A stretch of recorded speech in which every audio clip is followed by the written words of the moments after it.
Okay guys, I have formed my opinion on this brush. First, I'd like to mention that I'm generally a lover of round brushes for the face, like the Hakuhodo J104 on the left right here, and Shikuhodo RC2. That shape is just what I gravitate towards the most because it's the easiest for me to blend with.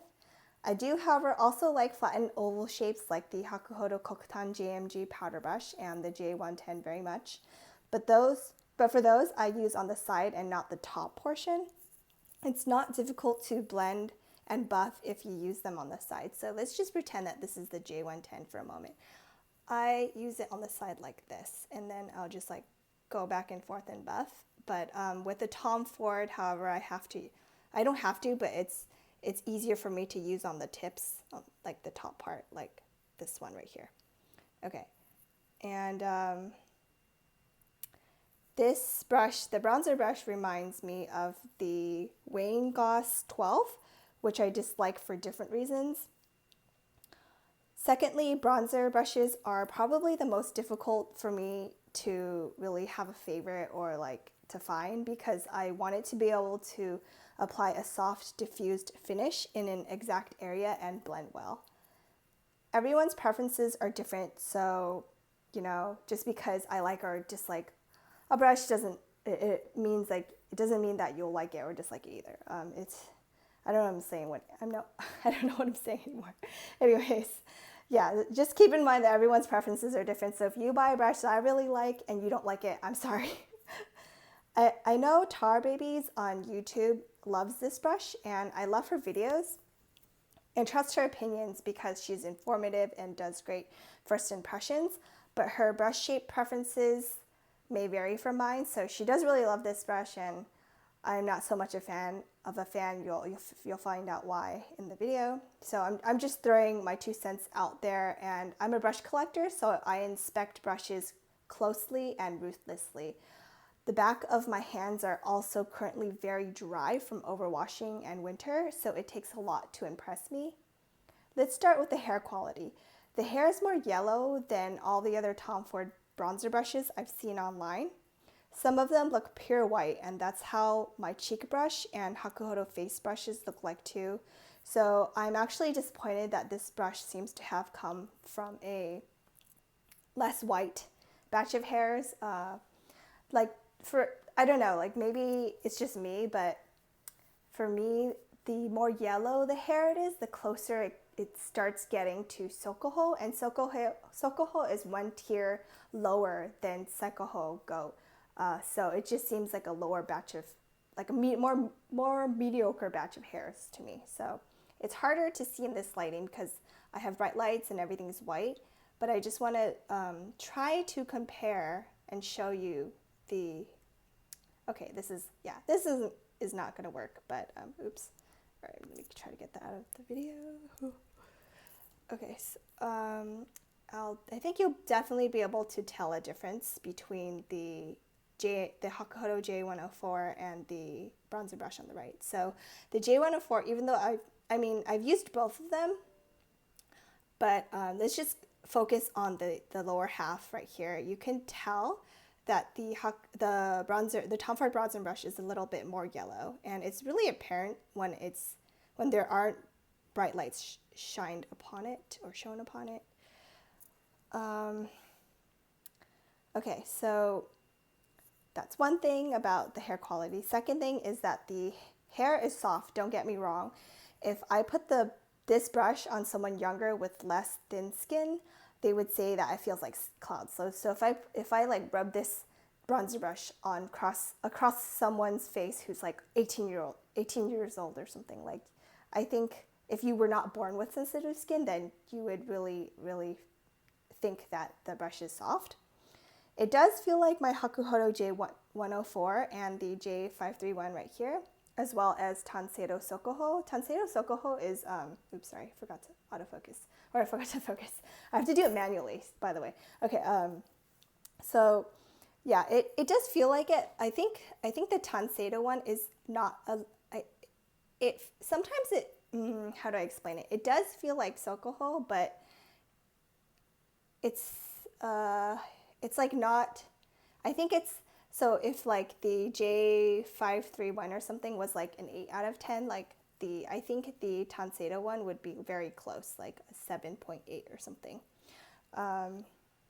Okay, so it's the Tom Ford bronzer brush is it's just not as soft as my cheek brush right here. This is the softest brush I have amongst all of these laid out right now.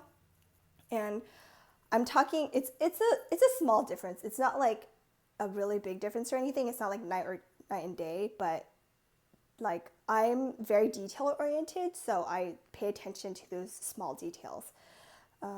Okay, so my bronzer brush shed about 3 hairs so far, which is really good because I've had brushes that shed a lot more than that when I first got it and touched it. Tanseido WC20 right here.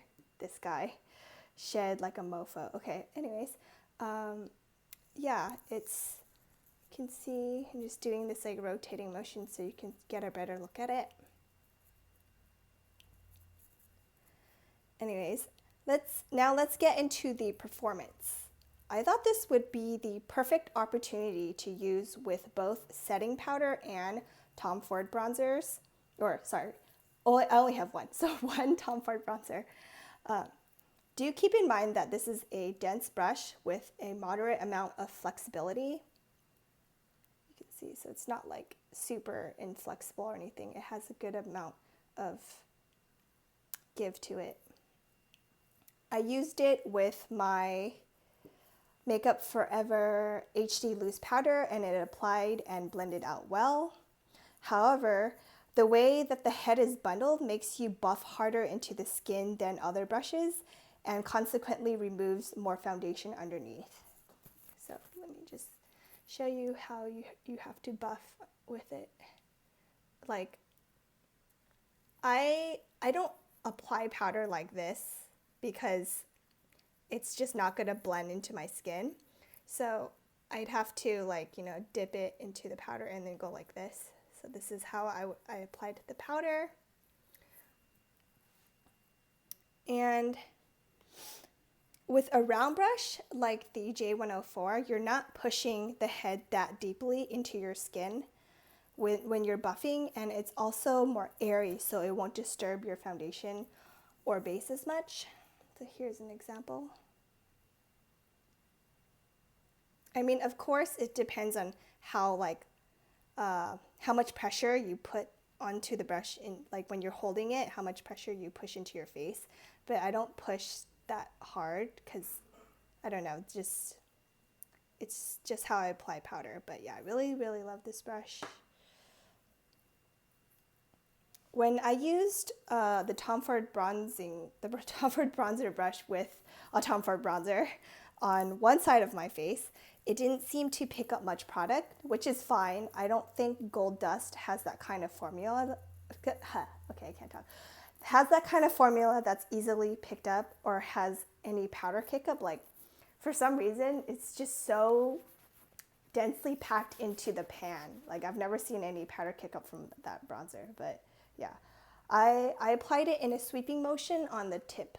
So this side on the tip like this. Like on the side of my face, basically. However, when I went to apply it, it applied kind of splotchy, which is a common issue I have with bronzers like the Physicians Formula Butter Bronzer.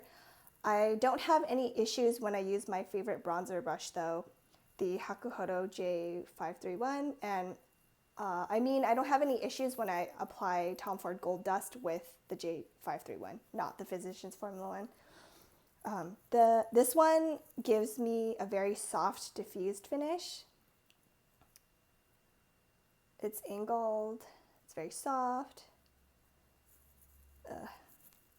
My thing keeps popping up. Okay, so I just want to show you an example of how it works. If you have Gold Dust and want a stronger finish, I'd suggest a brush with coarser hairs like the Hakuhodo Yachios or brushes made out of silcohol, they'll be able to pick up product better than silky hairs like these ones. So I dipped the brush into the pan a few more times, and while it definitely applied more product, it wasn't giving me the finish I liked. I ended up sweeping it back and forth a lot, and then I realized that it's not my kind of bronzer brush shape or for anything really. So I ended up having to do this like a lot on my face, and that's just, yeah, not for me. The finish, well, like after I did that, the finish then looked more diffused, but darker since I had put on more product. And then I used the cheek brush for the Tom Ford bronzer as well on the other side of my face, and it applied more targeted since the head is smaller and more compact. Very dense. It did a nice job it did a nice job at applying bronzer, but I wouldn't personally use it for that because it's also incredibly densely packed, so it'll move the base underneath a lot. Anyways, in conclusion, I don't like this brush, the bronzer brush, because I have to put in a lot of time and effort to get a finish that I'm not even happy with. While it applies setting powder nicely, the shape is just too hard to work with for me and I'm not a fan. It's not a must-have for me, but if any of you are intrigued by the brush, and I'd say pick it up before it's gone forever. And I just realized I forgot to like show you the WC20. Wait, did I? I don't remember anymore. Being sick really like screws up my memory. Anyways, yeah, probably did. Okay, anyways. Thank you so much for watching, and I will talk to you guys later. Bye.